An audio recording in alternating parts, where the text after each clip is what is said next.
messieurs, bonsoir. Il est 20 h sur les antennes de la Télé Futurs Médias. C'est parti pour le sommaire de ce journal. Pape Oumar Sakho, officiellement installé ce vendredi à la tête du Conseil constitutionnel.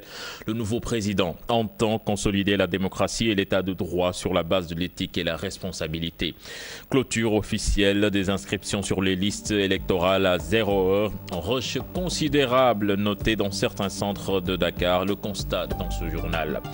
La fonction publique se veut plus performant et efficace. Un comité de pilotage chargé de mettre sur pied un code de déontologie des agents du public a été mis en place ce matin. Voilà le sommaire de ce journal. Tout de suite, le développement.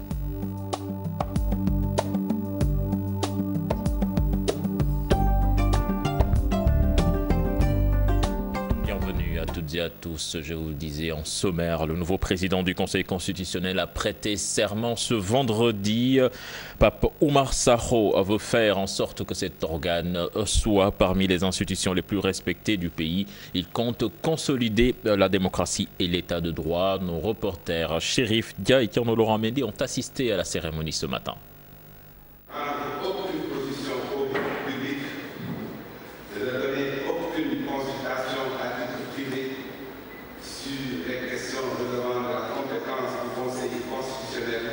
Aussitôt après sa prestation de serment, le tout nouveau président du Conseil constitutionnel décline sa feuille de route avec beaucoup d'optimisme malgré la difficulté de la tâche. Je sais que la mission est difficile, mais la difficulté est toujours une source supplémentaire de motivation et de dépassement de soi. Je suis résolument optimiste. Le travail du Conseil constitutionnel s'inscrit en droite ligne. La consolidation de la démocratie et de l'état de droit. Les décisions du Conseil constitutionnel n'étant susceptibles d'aucune voie de recours, le président Pape Oumar Sakho dit privilégier l'éthique et la responsabilité avant de les rendre dans le respect de son serment.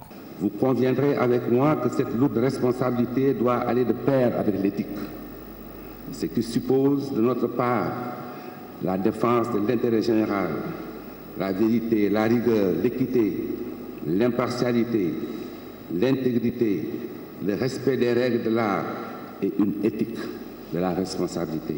Notre première mission en tant que président consistera à renforcer davantage la confiance du peuple en notre institution. Pape Oumar Sakho complète avec le professeur Ndiaw Diouf la liste des 5 sages du Conseil constitutionnel. Les 3 autres étant Malik Diop, Mamadou Sy et Mandiogu Ndiaye. Cette institution qui est chargée de contrôler la conformité à la Constitution des différentes lois, qui est chargée de trancher le contentieux électoral. C'est une lourde responsabilité et j'espère que je serai à la hauteur. Le Conseil constitutionnel est maintenant fonctionnel. Pape Oumar Sakho est la 5e personnalité à occuper le poste de président du Conseil constitutionnel après Keba Mbaye, Youssou Ndiaye, Mireille Ndiaye et Cheikh Tidiane Diakhaté. Des dossiers chauds l'attendent sur la table. Il s'agit du recours des 19 députés sur la modification du règlement intérieur de l'Assemblée nationale avant de statuer sur la réduction du mandat du président Macky Sall en 2016. Chérif Dia, le garde des Sceaux, ministre de la Justice, invite les partis politiques à faire confiance aux 5 sages qui composent le Conseil constitutionnel. Maître Sidiki Kaba présidait donc cette cérémonie de prestation de serment. Je propose de l'écouter. À mon avis, cette composition doit rassurer les acteurs politiques parce que le président Macky Sall est un homme qui met en avant la compétence, l'intégrité des personnes qu'il choisit. Et j'ai entendu dire aussi qu'il était là depuis le temps de Wade. Mais ce qui signifie encore une fois que les grands magistrats doivent pouvoir être là où ils sont et que la politique ne doit pas entrer dans le choix à ce niveau de responsabilité. Ce sont de grands magistrats, de hauts magistrats qui sont chargés de dire le droit et dont l'action, dont les décisions, dont les jugements vont conforter l'état de droit. Parce que la justice étant la colonne vertébrale de l'état de droit et les hommes qui la servent à ce niveau doivent continuellement montrer que les Sénégalais sont protégés contre l'arbitraire. Plus que quelques heures avant la fin des inscriptions sur les listes électorales au centre d'état civil de Ouakam, les citoyens ont pris d'assaut les lieux pour ne pas être forclos. Reportage sur place signé Fatima Ba et Mohamed Dian. C'est au mois de février que les inscriptions sur les listes électorales avaient démarré. En cette journée de clôture, c'est le grand rush au centre d'état civil de Ouakam. J'étais tellement occupée avec mon travail que je n'ai pas pu venir à temps. C'est la première fois que cela m'arrive. Je n'ai jamais manqué une élection. J'avais pas assez de temps, raison pour laquelle je travaille à la maison. J'ai un poulailler là-bas et j'ai d'autres choses à faire à la plage, quoi, raison pour laquelle j'avais pas assez de temps pour venir. Moi je dis qu'il fallait prendre quand même les week-ends pour faire ces genre de choses-là. Aussi étaler aussi les commissions. Au Sénégal, on a le temps que les week-ends. Le vendredi, samedi, dimanche, les gens ne travaillent pas. Quel que soit le métier que tu as. Donc il fallait étaler ça au niveau des week-ends, vendredi, samedi, dimanche. Et avoir aussi beaucoup de commissions. Après 5 mois de service, la commission administrative basée dans la localité compte un peu plus de 1000 inscrits. Ça, ce n'est pas à notre niveau. En tout cas, nous sommes à l'écoute de la sous-préfecture. S'il y a prolongation, ils vont nous avertir. Dans le cas échéant, on maintient que c'est aujourd'hui la date de clôture à minuit. On va clôturer. Ici, on est à 1100 et quelques inscrits. Les inscriptions seront clôturées ce vendredi à 0h. Une prolongation n'est pas encore à l'ordre du jour. Vous voyez, au dernier jour, il y a le rush, comme d'habitude. Parce que depuis le mois de février, on est là. Peut-être on n'arrivait même pas à inscrire une personne par jour. Mais depuis la semaine passée, vous voyez, les gens font la queue, ils sont là depuis. Même bien avant que j'arrive, je trouve les gens en train de faire la queue. Le compte à rebours a donc démarré plus que quelques heures avant la fermeture des bureaux à 0h, sauf prolongation. Fatima Ba, merci. La Fédération des victimes de promoteurs immobiliers mise sur les fonds baptismaux. Ils sont aux alentours de 7000 membres à s'organiser autour d'un objectif commun qui est de faire face aux injustices et préjudices subis. Pape Nderifal et Younous Diatta. Les associations des victimes de promoteurs immobiliers ont mis en place une fédération. Ceci pour se mobiliser autour d'un objectif commun. Nous avons mis cette fédération sur pied parce que nous avons décidé de potentialiser nos énergies, parce que nous avons constaté que chaque organisation était en train de mener des luttes parcellaires qui certes se conduisent bien parce que les promoteurs, certains ont été arrêtés, d'autres ont été relâchés, certains n'ont pas été encore aperçus. Et nous nous sommes rendus compte que quand même malgré ces résultats, que nous ne sous-estimons pas, nous avons pensé qu'il était important d'aller de l'avant. Et pour aller de l'avant, il faut que nous unissions nos forces. Cette fédération propose des solutions pour mettre fin aux litiges fonciers. Ces solutions, c'est d'abord de réunir tout le monde, de permettre à l'État d'avoir un interlocuteur par rapport à ce fléau constitué par les promoteurs immobiliers au Sénégal et de chercher des solutions alternatives. Les solutions alternatives, c'est d'abord de créer une grande coopérative à travers laquelle l'État pourra apporter un soutien, s'il le veut, à ces victimes-là. Elle invite le gouvernement à les soutenir dans ce combat par l'octroi de terre. L'État possède l'assiette foncière du pays. Donc si l'État le voudrait bien, il pourrait aider la coopérative que nous avons constituée à un lot de temps de parcelles. La Fédération nationale des victimes de promoteurs immobiliers regroupe aujourd'hui 7000 membres établis au Sénégal et dans la diaspora. Ces membres disent avoir subi un préjudice de plusieurs milliards de francs CFA. Je vous le disais également en sommaire, installation ce vendredi d'un comité de pilotage chargé de mettre sur pied un code de déontologie des agents de la fonction publique.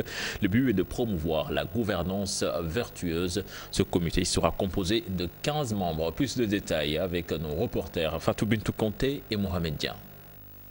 Pour doter l'administration sénégalaise de ressources humaines de qualité, un comité de pilotage a été mis sur pied pour l'élaboration d'un code de déontologie. Entrepris, le président de la République donc a mis en place un nouveau cadre d'exercice d'élaboration des politiques publiques qui est le plan Sénégal émergent.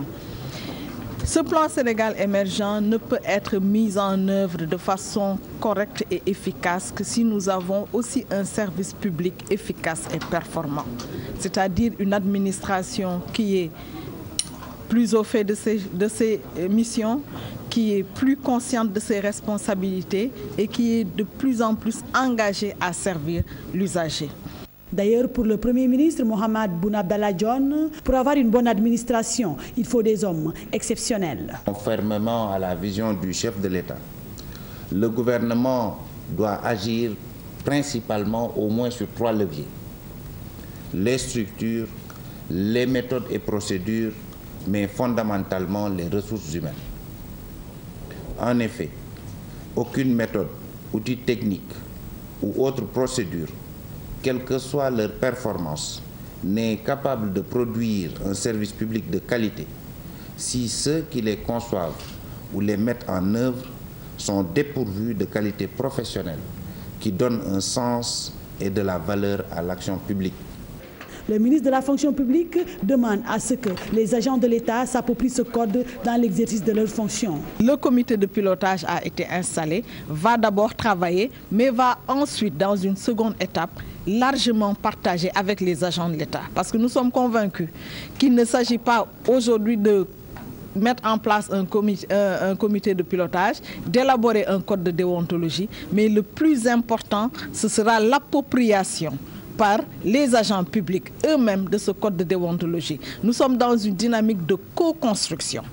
C'est d'ailleurs dans ce cadre même qu'un protocole de collaboration a été paraphé entre le ministre de la Promotion de la bonne gouvernance et celui de la fonction publique pour une mutualisation de leurs efforts afin d'améliorer la gouvernance. Après la pluie, c'est le beau temps, a-t-on l'habitude de dire. Ce n'est visiblement pas le cas au marché Tilène au lendemain des fortes précipitations d'hier. Tabliers et clients cohabitent avec les eaux stagnantes. C'est un reportage signé Maïmouna Ndiaye et Younous Ndiata. Eau de pluie mélangée aux déchets, cocktail explosif. Au marché Tilène, après la pluie, ce n'est pas le beau temps. On a des difficultés parce qu'il y a l'eau qui est dans les rues. Bon, on est obligé de parler avec. Les tabliers sont plus affectés par ce décor. Ils trouvent 1000 astuces pour écouler leurs produits.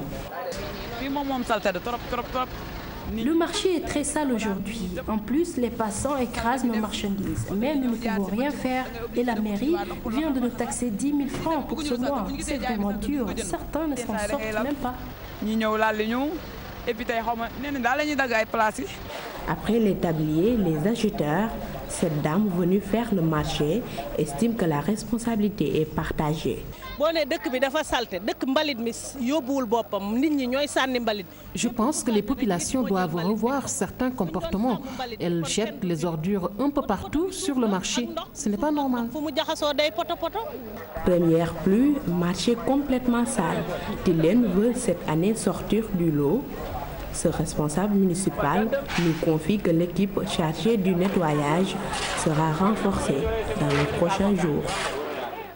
Et puis la Korité 2015, célébrée le samedi 18 juillet, c'est du mois. Ce qu'affirme l'association sénégalaise pour la promotion de l'astronomie. Son président, Maram Kairé, soutient que le croissant lunaire ne sera visible que le vendredi 17 juillet. Il a rencontré nos reporters Pape Cherdiak et Younous Ndiata.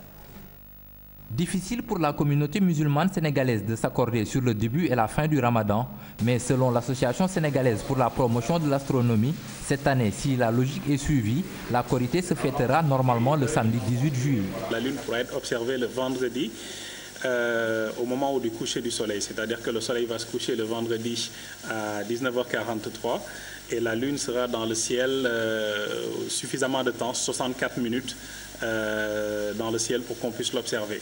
Maintenant, si on fait une déduction à partir de là, la Korité devrait être fêtée le samedi. Le croissant lunaire sera bel et bien dans le ciel le jeudi 16 juillet, mais il sera difficile de l'apercevoir à l'œil nu. Quand le soleil va se coucher ce jeudi 16 juillet, la lune sera trop proche du soleil pour qu'on puisse l'apercevoir à l'œil nu. Alors, deux facteurs. Le premier facteur, c'est que la lumière du soleil va gêner la possibilité d'observation même à l'œil nu. Deuxième chose, le pourcentage de surface éclairée de la Lune sera trop faible. ce sera de 0,75%.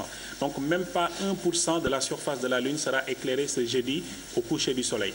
Dans ces conditions, nous en astronomie, et c'est quelque chose qui est reconnu au niveau international, il est impossible à l'œil nu de voir le croissant lunaire. La détermination du démarrage et de la fin du Ramadan étant subordonnée à la vue du croissant lunaire, l'Association pour la promotion de l'astronomie appelle ainsi les autorités religieuses à s'ouvrir davantage à la science, capable selon elle de les éclairer dans ce sens. Un mot de sport avant de refermer cette édition. Après 5 ans à la tête de la NBA, Africa Amadou Gallo-Fall a décroché le match historique NBA Afrique prévu le 1er août prochain en Afrique du Sud. Tout est fin prêt pour ce grand événement où les grands noms du basketball américain sont attendus. Plus d'explications avec Mamadou Ndiaye qui a interrogé le bonhomme. Célébrer le basketball africain. Alors, il se déroulera en Afrique du Sud, mais nous attendons des fanatiques de basket qui vont venir de tous les coins de l'Afrique. Il y aura de très grands noms qui vont être là, qui vont venir assister, qui vont venir participer. Ce sera un très beau duel entre des vedettes de part et d'autre. Mais aussi, surtout, le match va bénéficier des organisations caritatives, comme les SOS Village, aussi les Boys and Girls Club, le Nelson Mandela Children's Foundation. C'est cet aspect-là aussi qui nous permet de continuer à asseoir notre leadership en termes de responsabilité sociale, et combiné avec Basketball Without Borders, ça va faire du spectacle pour nos fans qui vont être dans l'arène. Voilà, c'est la fin de ce journal. L'antenne à présent à Bouba, piètre basketteur, j'imagine. Merci, cher Tidiane. Oui, très bon pointeur, je reconnais. La suite de votre programme, c'est dans un instant dans la suite de Permanence. À tout de suite.